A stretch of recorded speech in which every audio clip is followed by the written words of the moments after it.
আবার একটি নতুন রেসিপি নিয়ে আপনাদের পাশে চলে এলাম। আলু, আম, মুসুর ডালের বড়ি দিয়ে টক। শুরু থেকে শেষ পর্যন্ত দেখবেন।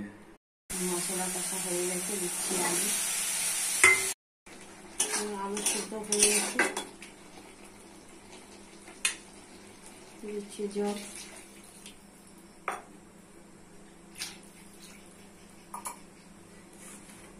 দিচ্ছি আম।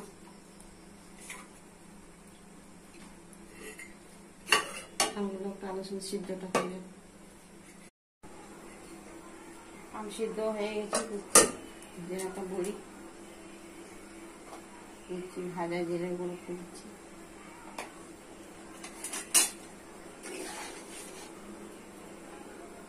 হয়ে গেলে নামগুলো দেখাচ্ছি। রেসিপি রেডি হয়ে গেছে, কত সুন্দর, কত কালারফুল, কত টেস্টি। বাড়িতে করে খান, পরিবার করে খাবার। লাইক শেয়ার সাবস্ক্রাইব করে পাশে থাকবেন, সঙ্গে থাকবেন।